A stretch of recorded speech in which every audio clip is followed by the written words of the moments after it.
Era el 6 de junio de 2013 cuando una antigua casa bávara se incendió. Algunos dirían que podían ver el contorno de una persona en el humo. ¿Podría ser este el espíritu de una joven de hace casi 40 años?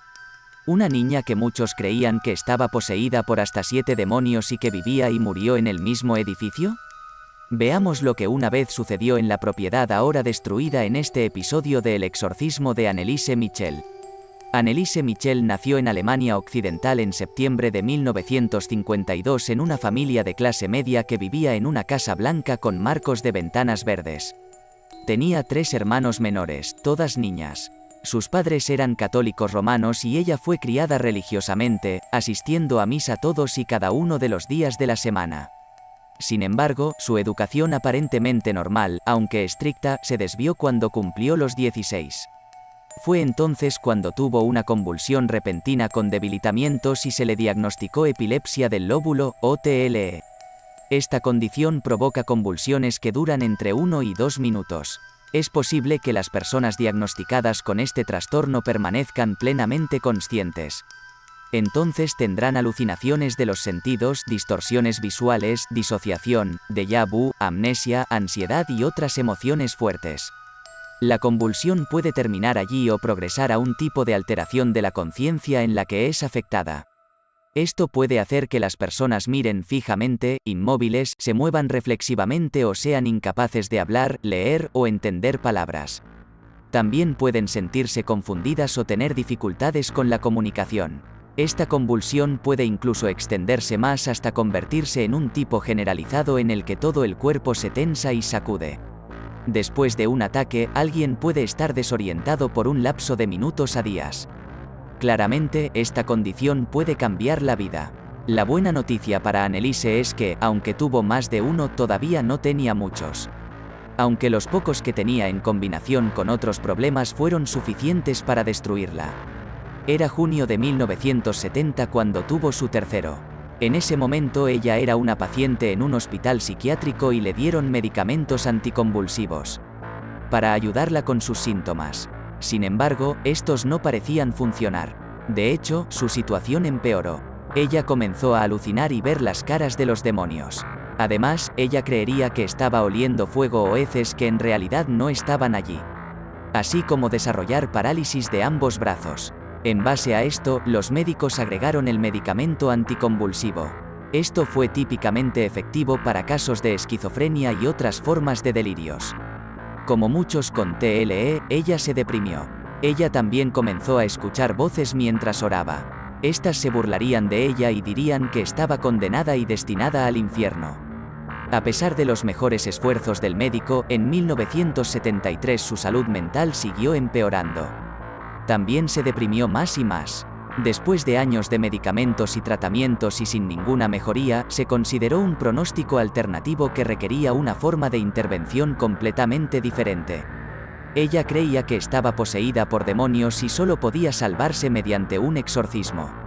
La razón por la que creía que estaba poseída era porque su madre había tenido un hijo antes del matrimonio y así la maldición por su infidelidad había sido pasada a ella. Aparentemente, la niña ilegítima también estaba maldita, ya que murió mientras se sometía a una cirugía en 1956. Otros apoyaron esta idea. Una amiga de la familia se convenció de la posesión de Anneliese una vez que la visitó y mostró comportamiento extraño e intolerante religioso. Esto incluía la negativa a caminar junto a un crucifijo o a beber agua bendita de un manantial. De hecho, ni siquiera podía entrar en el santuario en el que se encontraba el manantial, ya que tenía la sensación que el suelo ardía bajo sus pies. Los que rezaban también la miraban como si estuvieran frenéticamente rechinando los dientes y las imágenes de la Santísima Trinidad brillaban cegadoramente. Estos síntomas convencieron a muchos más allá de su familia de que realmente había un espíritu maligno en ella. Sus padres comenzaron a contactar a los sacerdotes con la esperanza de salvarla con un exorcismo. Al principio, sus solicitudes fueron rechazadas con la sugerencia de buscar solo atención médica. Además, los sacerdotes explicaron que tales ritos requerían la aprobación del obispo. Esto solo se concedería en el caso de varias circunstancias específicas. En otras palabras, tendrían que cumplirse ciertas condiciones que ayudaran a determinar si ningún individuo estaba realmente poseído antes de que se pudiera tomar cualquier acción. El término de la Iglesia Católica para posesión era infestación, y algunos de sus primeros signos documentados incluían sentimientos de repulsión por las creencias religiosas. Claramente, en cuanto a esto, Anneliese cumplía los requisitos. Sin embargo, todavía no se le dio el exorcismo que tanto deseaba. En cambio, desarrolló varios comportamientos inusuales adicionales. Empezó a actuar con violencia, a morder a su familia y también a lastimarse. Además, comenzó a consumir su propia orina, así como moscas, arañas y carbón. Los rumores son que incluso mordió y se tragó la cabeza de un pájaro y se metió debajo de una mesa y ladró durante días. No es de extrañar, teniendo en cuenta lo que comía, que tuviera períodos de diarrea y vómitos. Ella creía que todo esto se debía a sus errores pasados y comenzó a dormir en el duro suelo de piedra como castigo autoimpuesto. Su situación se estaba volviendo bastante desesperada. A fines de 1973 comenzó a tomar el medicamento Tegretol destinado a estabilizar sus emociones y prevenir sus convulsiones. Al igual que antes con las otras drogas, hizo poco para ayudar. Ernst Alt, un pastor, terminó contactando al obispo Joseph Stangl en nombre de Anneliese en apoyo de un exorcismo. Su apoyo se basó en sus observaciones de ella, en las que concluyó que ella no parecía una epiléptica y nunca, por lo que él había notado, había tenido un ataque. En cambio, creía que sus síntomas se debían al trabajo de los demonios. Finalmente, en 1975, el obispo dio su aprobación a la tercera solicitud de la familia de Michel, para un exorcismo. El procedimiento iba a ser realizado por el sacerdote Arnold Renz y lo iba a hacer en completo secreto. La primera sesión tuvo lugar en septiembre de 1975. Seguirían 66 sesiones más, hasta 2 veces por semana durante 4 horas cada una en el lapso de alrededor de 10 meses. Estos consistirían en el padre Renz y el pastor Alt moviendo crucifijos de un lado a otro, quemando incienso y cantando oraciones. Entonces Anneliese gritaba, durante horas, con sonidos irreales y primitivos. Parecía estar funcionando cuando los muchos demonios dentro de ella desaparecieron a excepción de uno. Hasta el día siguiente, cuando el resto volvió. De alguna manera, no se dieron por vencidos. De hecho, Anneliese le pidió a su familia que dejara de buscar médicos para los tratamientos, a favor de confiar solo en el exorcismo. Ellos siguieron sus deseos. Eventualmente, a medida que avanzaban sus tratamientos, Anneliese dejó de comer o beber. Ella dijo que los demonios no la dejarían. Según algunas fuentes, Anneliese finalmente solicitó que terminara el exorcismo. Afirmó que la Virgen María había venido a ella en una visión y le pidió que se quedara poseída para beneficiar a la humanidad y convertirse en un mártir. Ella obedeció. Bastante inquieta, aparentemente sabía el día en que iba a morir y lo predijo con precisión de antemano. Murió el 1 de julio de 1976. La causa oficial de muerte dada fue desnutrición y deshidratación. Se determinó que había estado en estado de inanición durante casi un año. De hecho, su cadáver pesaba solo 68 libras o 30 kilogramos. No mucho antes, se había vuelto tan débil que ya no podía moverse por sí misma y los movimientos requeridos para su exorcismo le habían destrozado ambas rodillas. Ella también podía haber estado sufriendo de neumonía. Le dijo a su exorcista que rogara por la absolución ya que su madre tenía miedo. Esas fueron las últimas palabras que diría. Tenía solo 23 años cuando murió. Sus padres y los sacerdotes involucrados fueron procesados y acusados de homicidio culposo. Se sugirió que la intervención médica podría haberle salvado la vida en cualquier momento hasta días antes de que finalmente muriera, por ejemplo, a través de la alimentación forzada. Los médicos dieron testimonio de que Anneliese no estaba poseída, pero sus síntomas se debieron solo a sus episodios epilépticos mezclados con sus creencias religiosas. Algunos expertos sugirieron que tenía un caso muy severo de esquizofrenia. Sin embargo, se reveló que al menos uno de esos médicos le había dicho a Anneliese que no había ningún tipo de medicina que pudiera combatir al diablo, destruyendo su credibilidad. Como prueba de su posesión, se reprodujeron en la corte cintas de las sesiones de exorcismo en las que Anneliese habló con diferentes voces como si los demonios estuvieran discutiendo. Estos espíritus malignos decían ser Nerón, Hitler, Judas Iscariote, Caín y Lucifer. En otras palabras, su cuerpo no solo estaba poseído por un demonio sino por muchos, y en ciertos momentos esto fue hasta 7. También hablaría en varios idiomas, como arameo, latín y griego.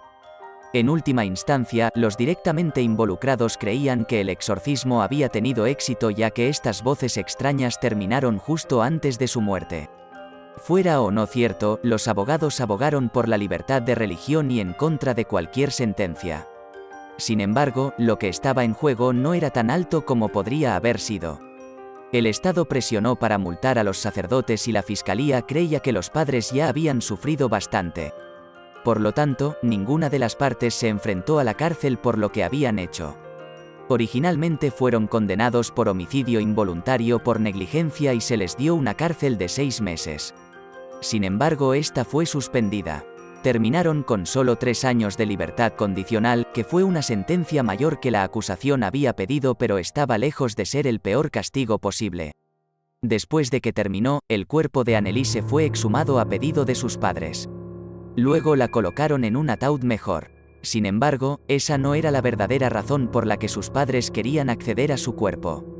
Resulta que una monja de Baviera tuvo una visión y luego contactó a los padres de Anneliese para compartirlo con ellos. Supuestamente había visto el cuerpo de su hija, sin cambios y perfectamente conservados en su ataúd.